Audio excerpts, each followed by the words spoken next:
L'innovation, évidemment, génère de la croissance, puisque l'innovation est une source importante de progrès technique. Et en fait, il y a des études, par exemple, il y a un collègue qui est à Chicago qui a fait des études sur des données historiques et qui a montré que les États américains où il y avait le plus d'innovation, mesurée par le nombre de brevets chaque année, eh bien, étaient des États qui croissaient plus vite. Voilà. Donc la croissance de la productivité était plus grande. La productivité, c'est le PIB par tête, quoi. Et donc plus on innove, plus eh bien, par tête d'habitant, on croît vite, quoi. Donc l'innovation est une source de croissance.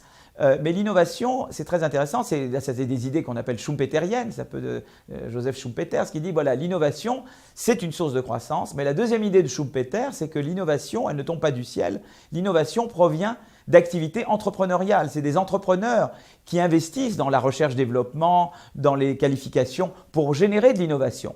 Et en général, ils le font parce qu'ils espèrent retirer des bénéfices de l'innovation. Donc si par exemple on est dans un environnement où il y a de l'hyperinflation, qui va bouffer tous les profits, ou si on est dans un environnement où on vous exproprie, comme au Zimbabwe, et bien là, il n'y a pas d'incitation à innover. Donc c'est très intéressant, cette idée, c'est que en fait, l'incitation à innover, elle vient de l'environnement eh bien, institutionnel, qui fait que, et les politiques économiques qui font que, eh bien, on vous encourage à innover. Si par exemple vous êtes dans un pays où les impôts sont excessifs, eh bien, évidemment vous n'aurez pas envie d'innover puisque vous dites ben, tout l'argent que je vais générer va partir en impôts. Donc, ou si je n'ai pas d'infrastructure, je ne voudrais peut-être pas innover. Donc il faut, la politique économique et les institutions économiques sont importantes parce qu'elles influent sur les incitations à innover. Ça c'est la deuxième idée de Schumpeter. La troisième idée, c'est la destruction créatrice. C'est-à-dire que les nouvelles technologies eh bien, remplacent d'anciennes technologies. C'est-à-dire que l'innovation, c'est du nouveau qui remplace de l'ancien. C'est du nouveau qui évacue l'ancien. Et donc, ça veut dire qu'on crée des nouvelles activités en même temps qu'on en détruit d'anciennes. Et ça veut dire que les travailleurs qui travaillaient sur les anciennes activités doivent eh bien, trouver un travail dans les nouvelles activités. Et donc là, c'est compliqué parce que du coup, l'innovation génère du chômage, puisqu'elle fait que des gens se retrouvent sans travail et doivent chercher un nouveau travail.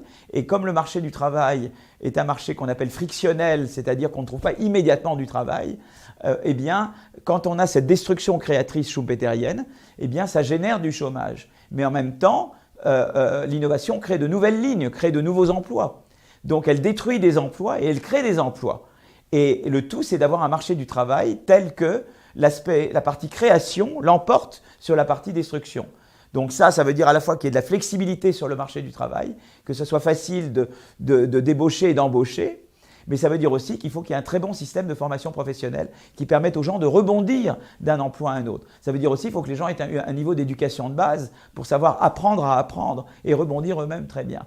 Donc c'est très important comment le marché du travail est organisé pour que la partie création qu'il y a d'emplois dans l'innovation l'emporte sur la partie destruction d'emplois.